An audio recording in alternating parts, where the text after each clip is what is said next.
magazine is all about and indicate how it can be used in preaching Krishna consciousness. So I thought that to do this, it would be good to provide some background information on the Bhaktivedanta Institute, so as to indicate what the Bhaktivedanta Institute was really intended to be by Srila Prabhupada. So, to give us some idea about that, I thought I would quote from some of Srila Prabhupada's statements. I have here a transcript of a morning walk conversation that occurred in May of 1973 at Venice Beach in Los Angeles. So, here Srila Prabhupada is speaking to Bhakti Swarup Damodar Maharaj, and he's talking about this matter of the scientists and what one should do about them.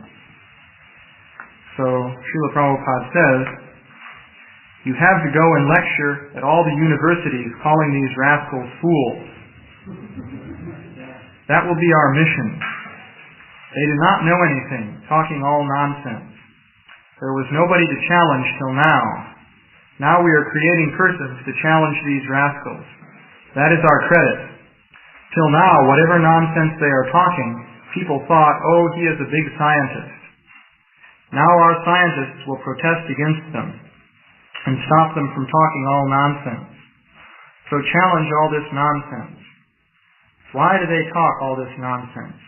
This protest must be now. We challenge all scientists. Come on. We shall pay all expenditures.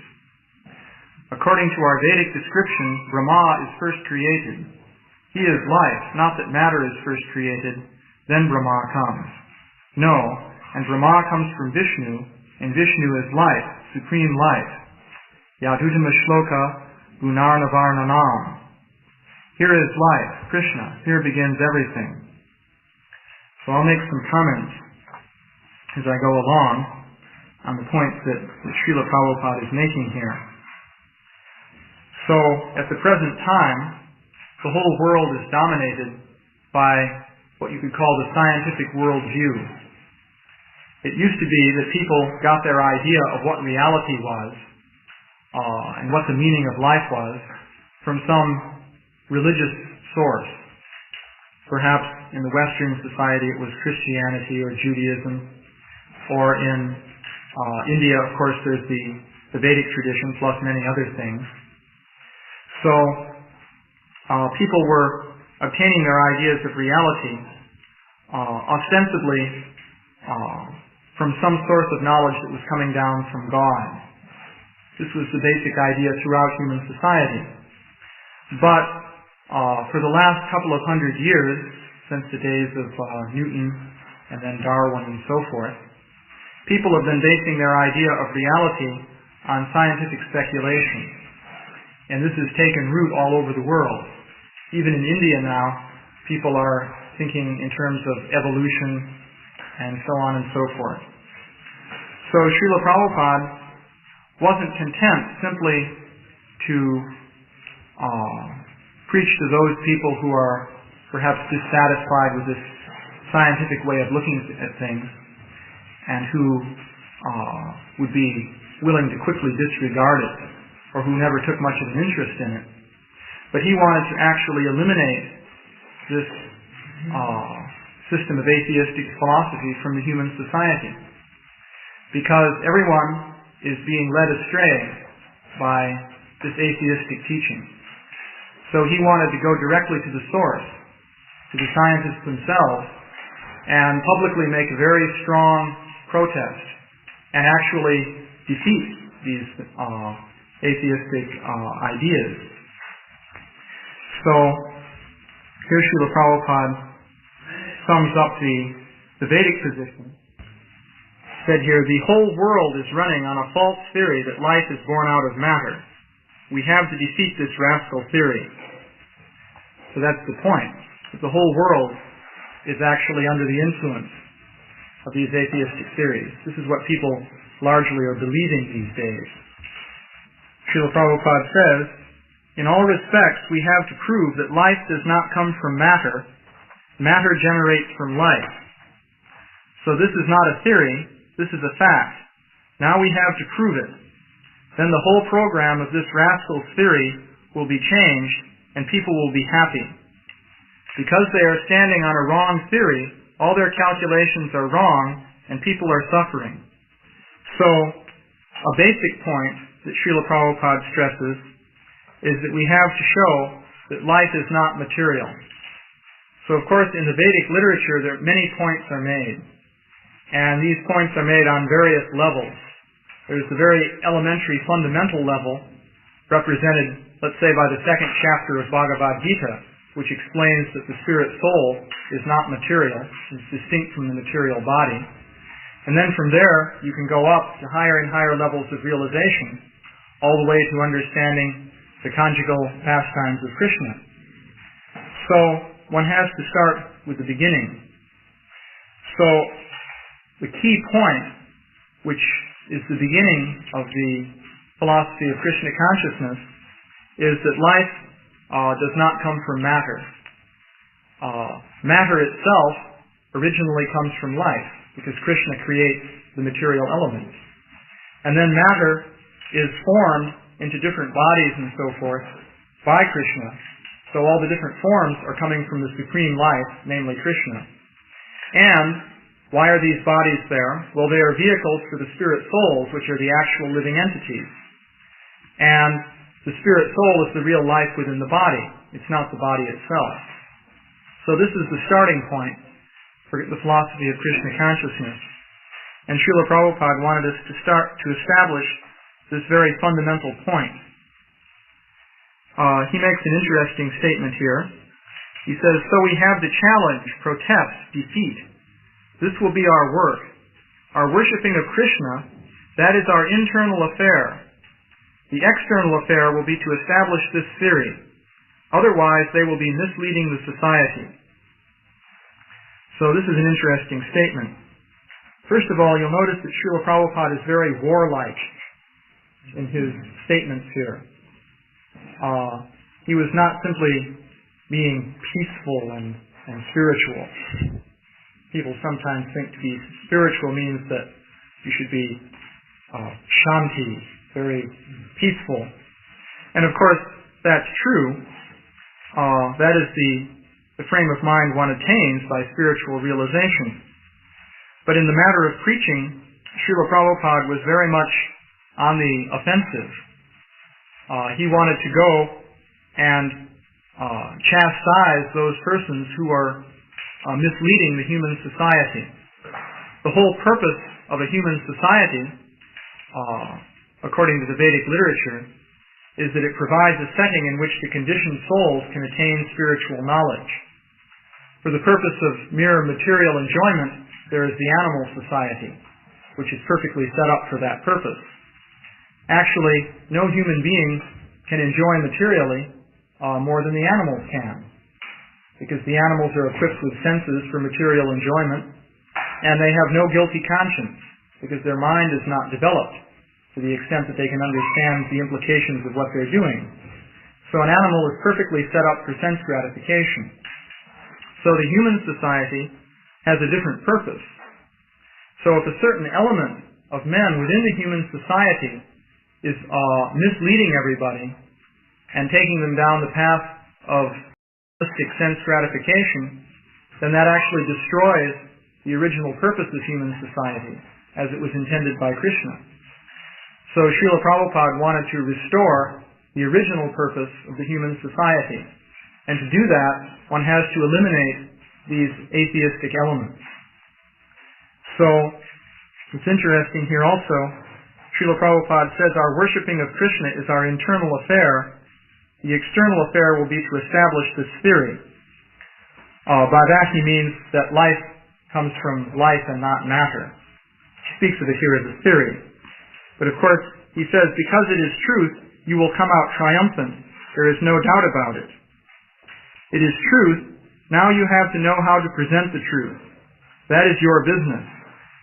We are not presenting some theory concocted by my brain. No, this is the fact. rudimentarily we have got evidences, but it has to be presented by the modern ways.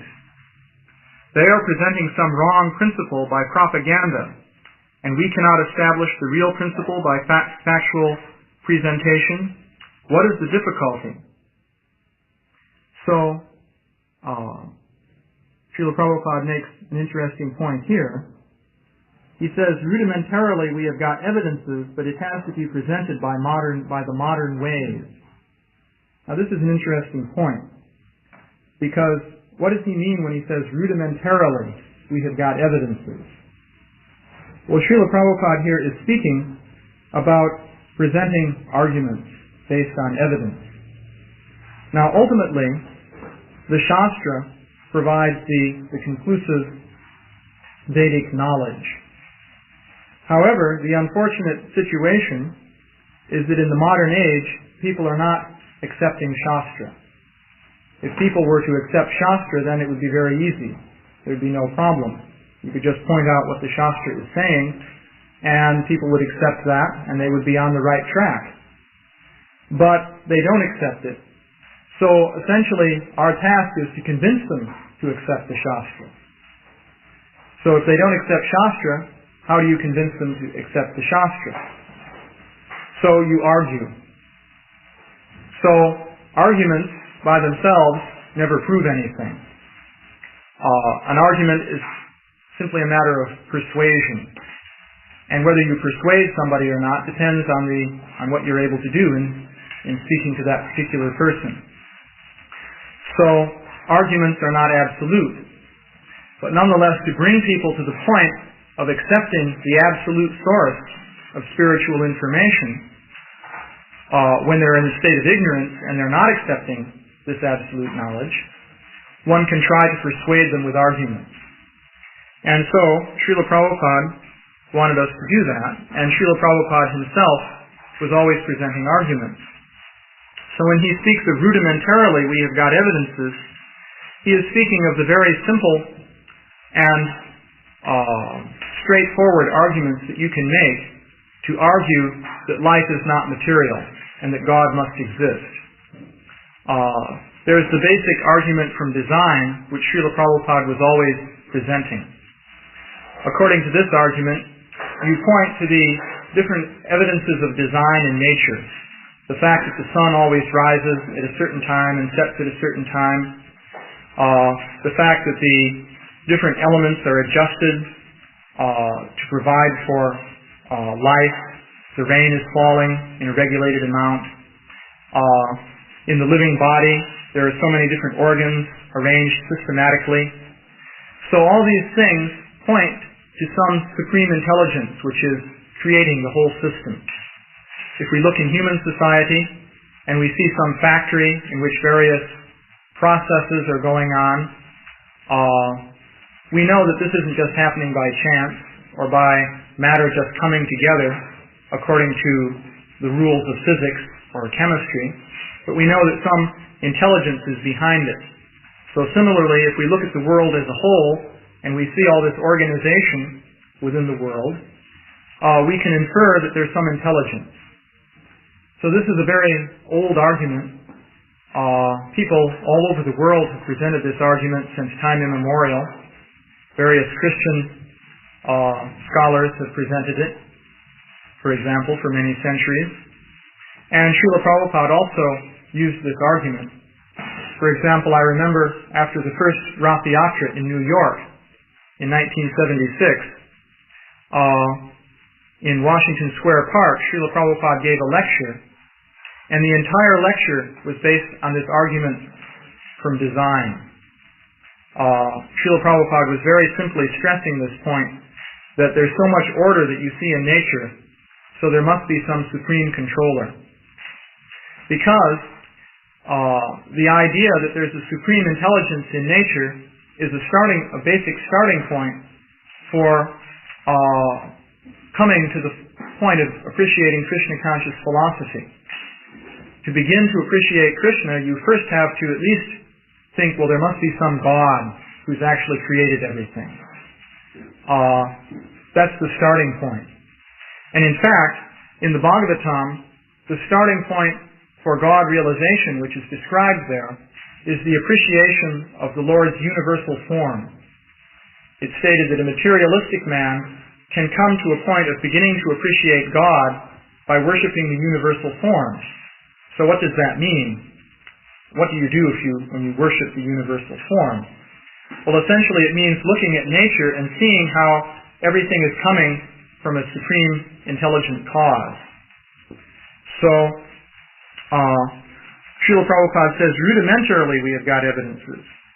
So, on a very simple level, this argument can be made.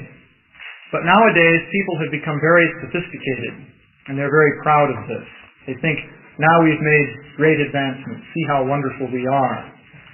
And they don't know that this sophistication is actually a trap which is binding them. Ravindra Swarup once made the interesting point that an ordinary man in the street may have 2 or 3 basic reasons for being in Maya. But a philosopher with a university education has an entire, elaborate, sophisticated system full of thousands of reasons for being in Maya. So it's hard for him to get out of Maya. He has built a very elaborate cage and locked himself into it. Actually, the analogy is made to a caterpillar which wraps itself in a cocoon, and then it can't get out.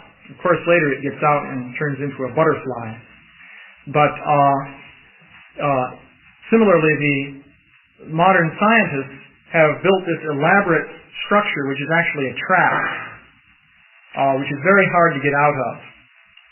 So therefore, Srila Prabhupada says, we have to present this case in terms of modern knowledge, so-called knowledge.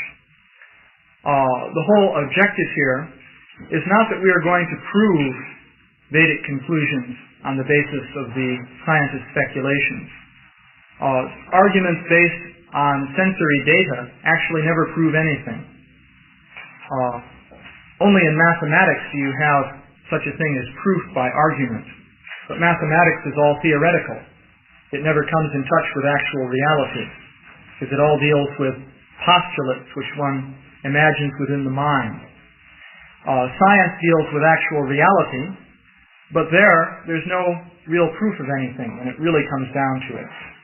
Actually, if you study various arguments, you quickly learn that for every argument there's another argument. And of course, for that one there's still another argument, but it never ends. So the idea is to persuade people to seriously consider some of the basic elementary points of Krishna consciousness, so that then they can come to the point of accepting absolute knowledge. Ultimately, people have to come to the point of surrender. And Krishna says in the Bhagavad Gita that a jnani who is trying to attain knowledge through the power of his own mind and senses, after many, many births, will eventually surrender to Krishna. When he actually attains knowledge of Krishna, that will be because he surrendered, not because he manipulated his mind with such great dexterity. But the point is, as long as he's dedicated to learning everything through the manipulation of his mind and senses, he's going to keep doing that. So how can you bring him to the point of surrender? So, one can do that by persuading the person that, look, first of all, you're not your body, which means that what you really are is a mystery beyond anything that you know. So wouldn't it be nice to understand the basis of that mystery? And secondly, this universe is not just an arrangement of matter that we can measure and dissect and pry apart, but it's coming from some higher intelligence which is totally beyond us. So wouldn't it be better to approach that intelligence and somehow find out what that intelligence has to say about the universe? So the idea then is to bring people to the point of surrender, to the point of approaching this higher intelligence. So Srila Prabhupada says here, so you protest, write books, you are a scientist, prove scientifically, that will be your laurel of taking the doctorate degree.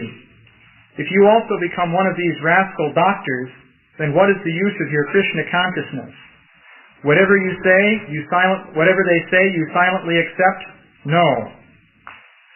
So, Srila Prabhupada is making the point for those devotees who have scientific background that if you don't use your scientific background to protest against these atheistic theories, then you're as bad as they are.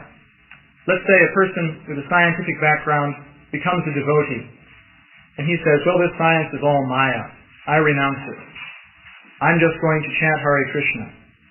And I'm simply going to, concentrate on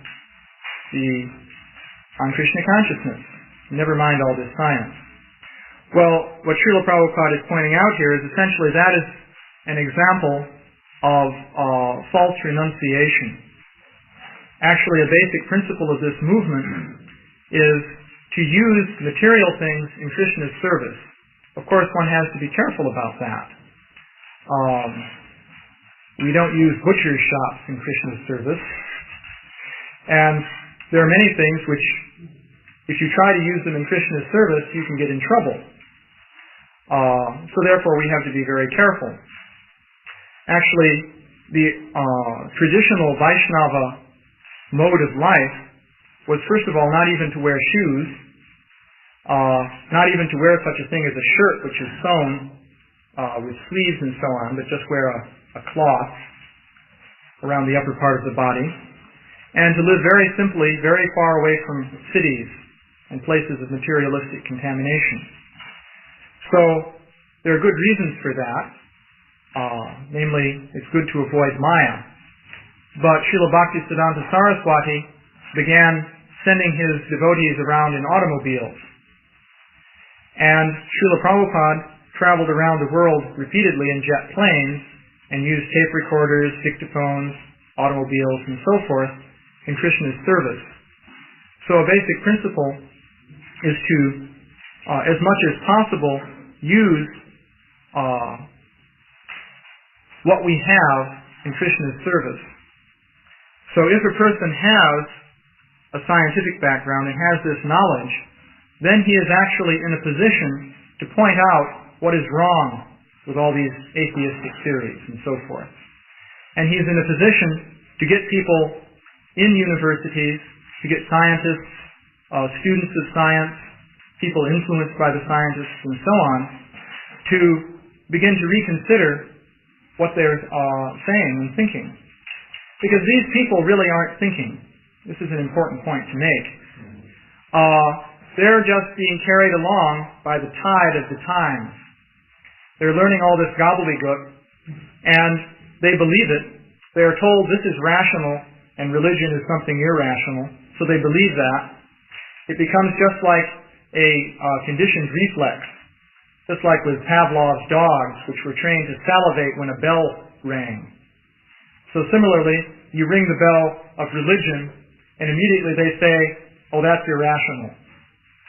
And you ring the bell of science, and immediately they say, oh, that's rational. So they're trained in this way. So the idea is to bring them to start thinking about some of the defects of these theories. And Srila Prabhupada said that if you have training in this area, and you don't go to these people and argue with them, plead with them, and point out these defects and so on, then you're just as bad as they are. Because what that means is that you're complying with their viewpoint implicitly. You're going along with it by being silent. Just like if there's a crime and somebody's a witness to that crime and the court case comes up, but he doesn't come forward to speak, perhaps because he doesn't want to get involved, as they say, because it's too much trouble, because it can hurt your reputation and people can call you bad names, and it's such a terrible experience to go through. So you don't go and witness, testify in the case, then actually you're guilty of complicity with the crime. So that is the point that Srila Prabhupada is making here. So, and Srila Prabhupada makes some rather strong points here. Why should this be tolerated? Don't be a doctor of chemistry like one of them. be really a doctor of chemistry. He's talking to Sri Damodar, who's a chemist. They must accept our viewpoint, and so on. Make a plan how to meet them, how to defeat them, catch them on their throat. We are not ordinary so-called swamis and sadhus. We are going to give to the world something which they forgot, and so forth. Well, otherwise, if you sleep only and take doctorate title, what is the use? You have to fight against these rascals. Make your soldiers' party and start fighting against these rascals. No more tolerating, no more silence. Some of them are taking that this is a Sankirtan party. We are a Sankirtan party undoubtedly, but they may not think that we are sentimentalists. They must know that we are scientists. So Srila Prabhupada is pointing out that it should not be regarded that we are just religious sentimentalists, or that we are, for some reason, following some ancient system of, well, what shall we call it, religion out of sentiment. And because we are sort of detached from reality, not in tune with the modern world. But Srila Prabhupada says that they shouldn't think that we are just sentimentalists. They should think that we are scientists. So, these are some basic points, and one can go on in great detail, making similar points.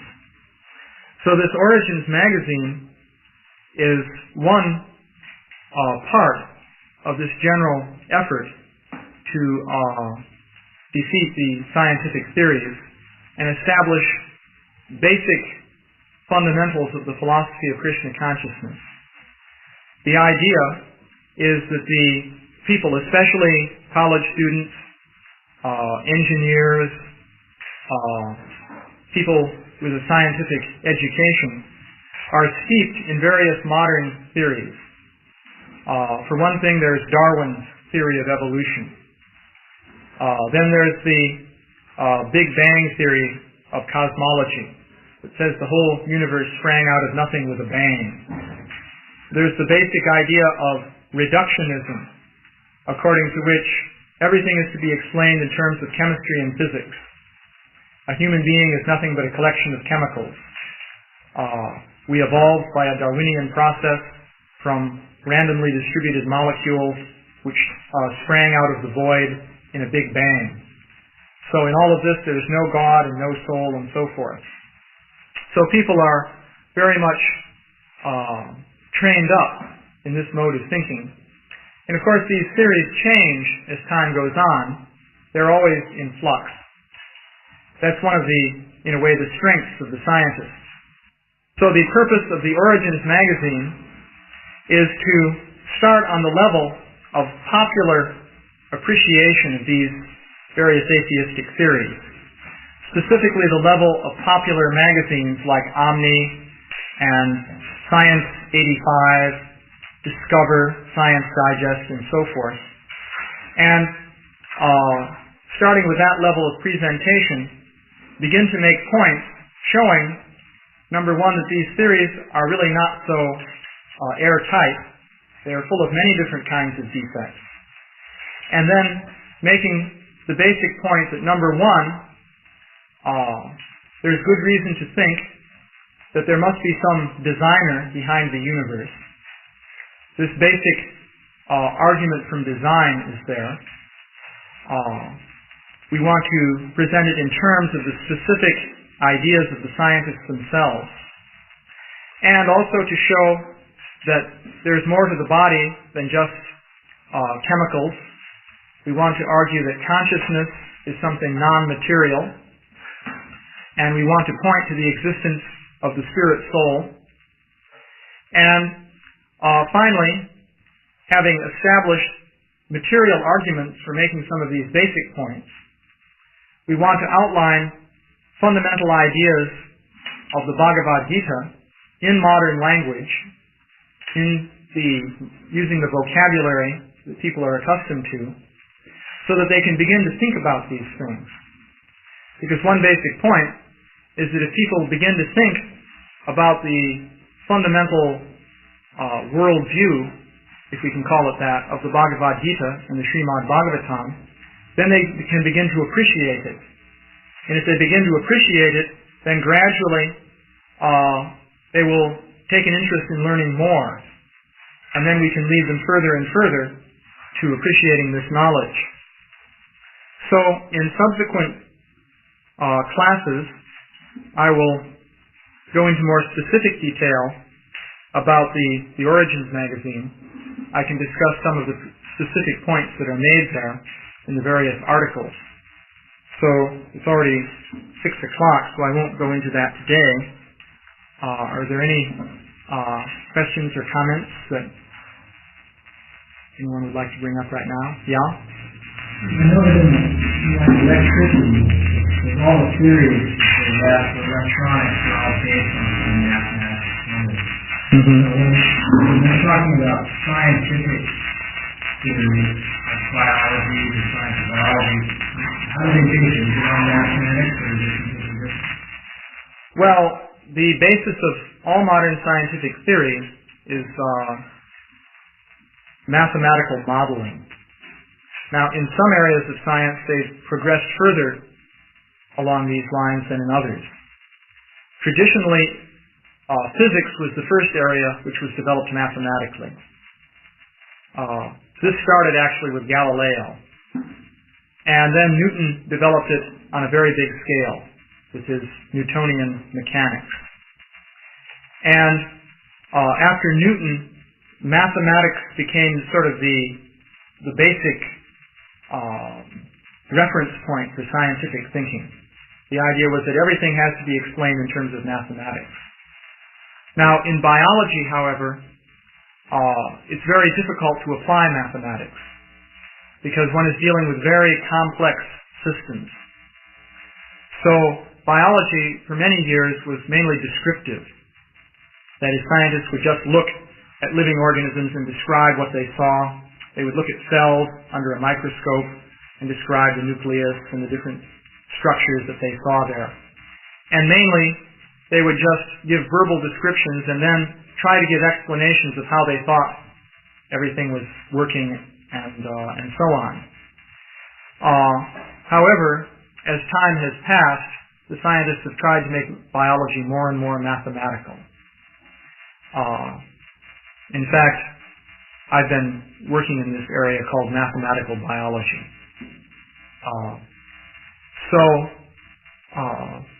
Even for Darwin, though, the basic underlying idea was that the whole thing is a mechanical system, and ultimately you can explain it in terms of Newton's laws. That's what Darwin was thinking. Nowadays they have a new system of physics called quantum mechanics, and so they're thinking that whatever it is, ultimately you can explain it in terms of quantum mechanics. So this is what is called reductionism. The physicists come up with certain ideas as to what matter is, and then an attempt is made to reduce everything down to matter as conceived of by the physicists. So that's their approach. In Origins, do you actually go over down to the mathematical level and see it there? Well, in Origins, we do not deal with anything that you would call technical, that in the mathematical sense. Essentially, in the Origins magazine, there are no highly technical arguments at all, and there's no mathematics. We present arguments, as I was saying, on the level of the popular science magazines. That is, we present the kind of argument that is presented there, which is simply verbal arguments of different kinds. However, we are talking, to some extent, about mathematical models. I'll just mention briefly, for example, the scientists have their theory, which is called basically the Big Bang theory for the origin of the universe. So, we want to point out some of the limitations of this theory. Now, the theory is essentially a mathematical theory. It is based on two things, namely Einstein's general theory of relativity, which is one mathematical theory, and quantum mechanics, which is another theory.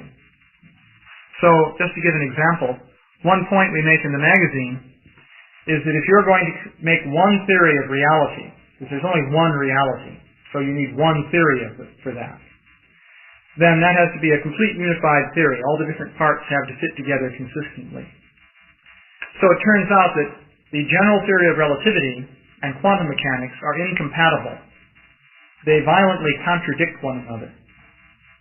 They say two completely different things about the world, and no one has ever been able to put them together into one unit.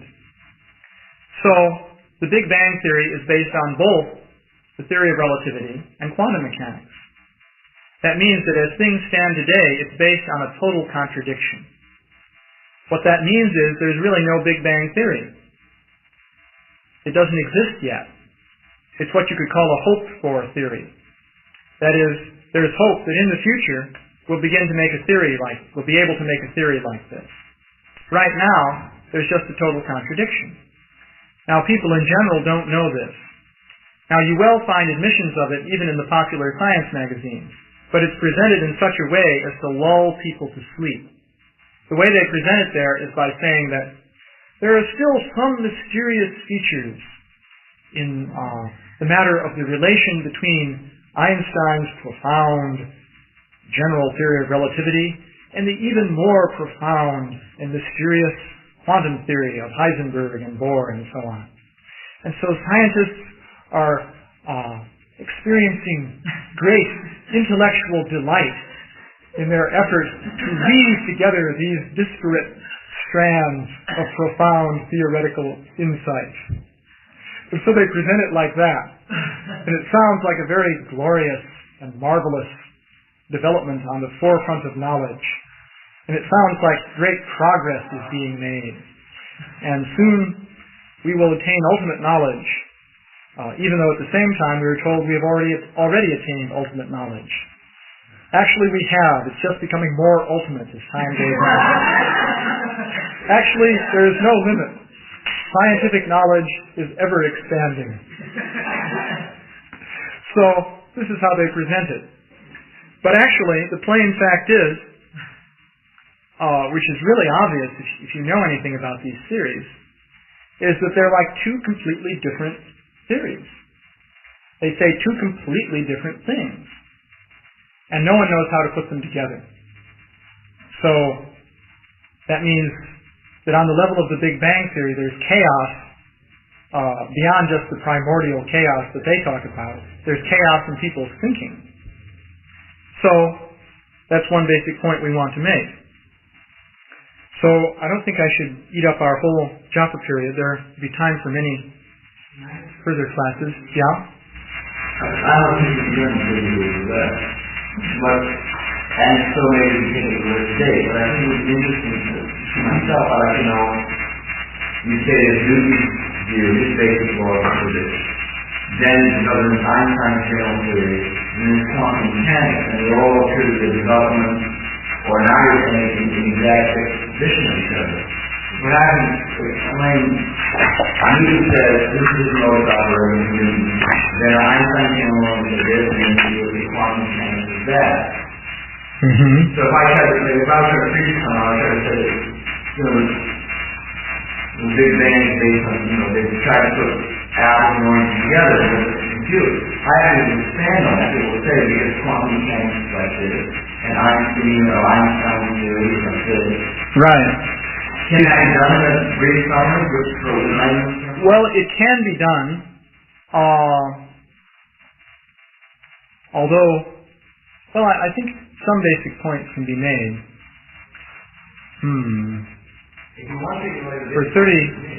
For a 30-word presentation, let me make this basic point. In the theory of relativity, everything is essentially broken down to points. Now, the reason for this is, in Einstein's theory, this is one basic feature of the thing. In Einstein's theory, everything is broken down into points. This is due to the fact that, according to Einstein, if you have 2 points separated by some distance, you cannot speak of them as being linked together to form a unit. There's a fundamental limitation on the rate at which any influence can propagate from one point to another in the theory of relativity, and that's provided by the speed of light. Nothing can travel faster than the speed of light, according to relativity. Nothing either physical or non-physical or whatever it may be. That means that an object is essentially split up into points.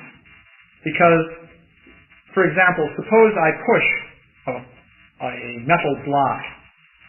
Now, naively, we think that when you push a metal block, when the back end starts moving, the front end also starts moving, and the whole thing moves in one unit. And Newton would have thought that way also. That's perfectly reasonable in Newton's theory. But in Einstein's way of looking at it, that doesn't make any sense at all. In fact, you start pushing the back of the block and it starts moving, and meanwhile the front of the block is something completely different. And later on, it will start moving. So everything is divided into points. That's the sort of basic framework there. You get a real kind of soft approach there. You sort of real state of flux, isn't it? The whole... Yeah, everything is in flux. Everything occurs on the level of points, which, by the way, makes it very difficult to understand consciousness. But that's another thing for more than 30 words that I'll go into later. So, in the quantum theory, on the other hand, you have everything occurring in total units, which are called quantum jumps.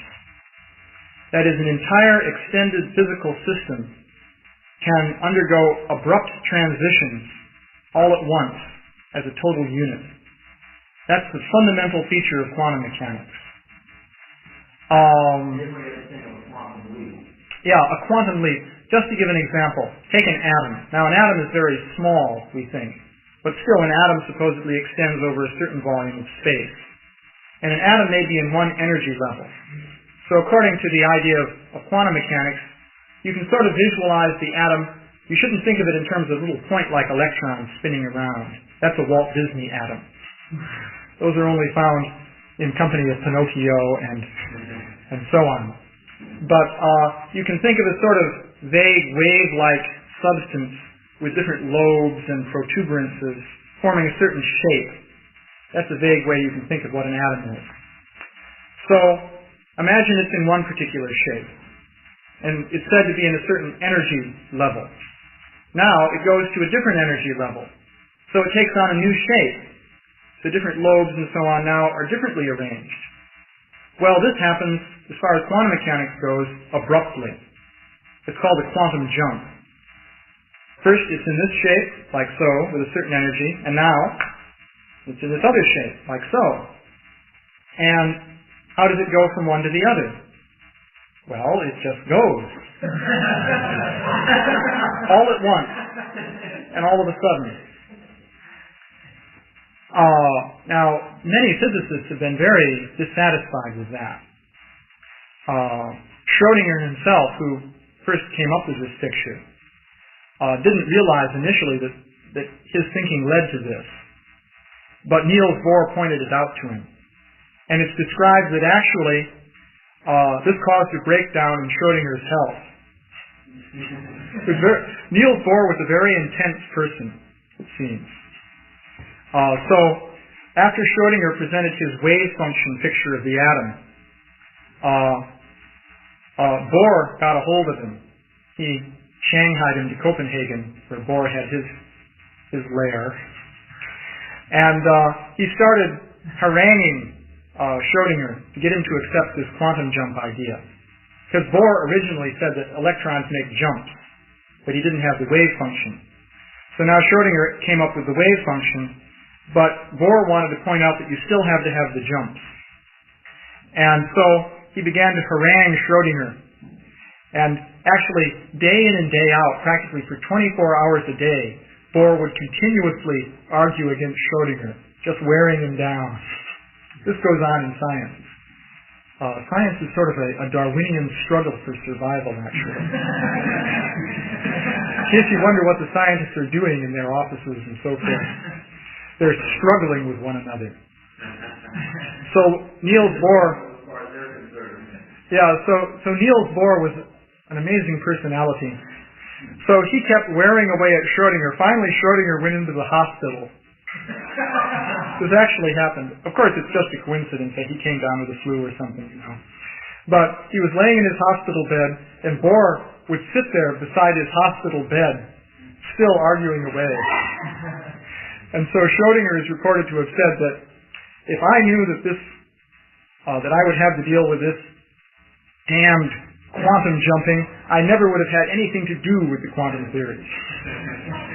But anyway, it turns out that logically, the way the theory is set up, in the quantum theory, you have a whole extended situation in space, which is in a certain state, and all of a sudden, the whole thing changes at once into a completely different situation. So that is a situation totally different from what Einstein is saying.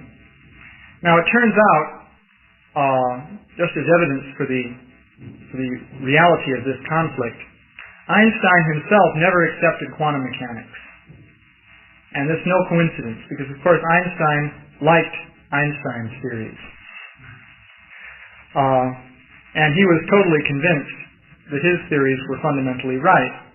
And he knew that the quantum mechanical theory totally went against his theoretical viewpoint. So he never accepted it. There's more to this than just the idea that God doesn't play dice with the universe. That's part of it. Because when these quantum jumps occur, they occur by chance. That's another interesting feature of the quantum theory. But it's not just that they occur by chance that disturbed Einstein. Because Einstein himself introduced the theory of Brownian motion earlier in the 20th century, which involves the theory that a little particle will move by random steps. So Einstein himself introduced stochastic or random theories into physics. But what really disturbed him was that a whole thing extending over space changes by chance all at once. And in fact, Einstein pointed out that you're not dealing here with just an atom. Because we can imagine, well, an atom is very small, so perhaps weird things can happen on the level of atoms. It's plausible. But Einstein pointed out in what is called the Einstein-Podolsky-Rosen paradox, which is a famous topic of controversy in physics. He pointed out that you can have an extended situation over any distance you like. It could be miles, it could be light years, or whatever. And the whole thing changes by abrupt jumps. There's nothing new that can pop out. That's part of it. Well, that's a much later speculation that people are making. Yeah, when one of the latest speculations about the Big Bang Theory, which we mentioned in the Origins magazine, is that the whole universe pops out of nothing by a quantum jump. Pop all of a sudden. Like when we sing off the building on the speaker right now. Well, it could happen. Actually, according to their theory, you know what could happen? Well, that could happen too. But here's what could happen according to their theory. You see that, well, we can go on obviously and completely use up the Joppa period. But you see, the idea is you can have nothing without even time or space, and something can pop out of it by a quantum leap. And similarly, right here, another whole universe could pop out, but if it did, that would be the end of us, because it would be like the ultimate atomic explosion. We'd be just wiped out. If the universe popped out right here, let's say, it'd be very improbable. But given eternity, it can happen. So, lately, in recent years, they've been trying to put together speculations like this. But this is a more recent development. For example, a Russian named Vilenkin is very fond of this idea that something pops out of nothing. But the original conflict between relativity and quantum theory, though, is that in the quantum theory, you can have something even extended over miles, and the whole thing can make an abrupt quantum leap into something different. Whereas in the theory of relativity, it's hardly possible.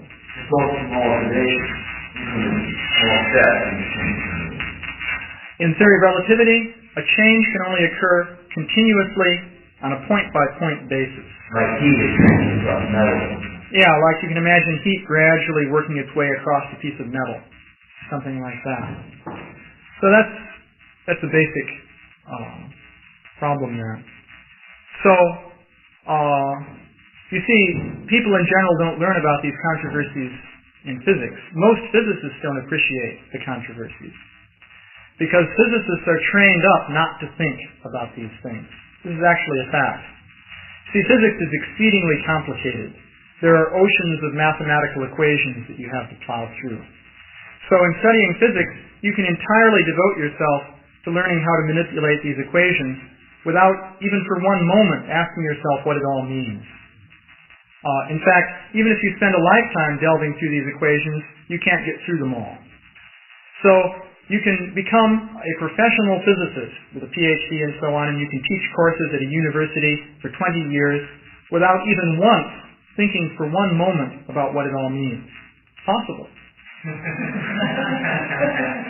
And you can argue, in fact the argument is made, well look, all these discussions about what it all means have never led anywhere in the last 50 years, or 80 years now practically.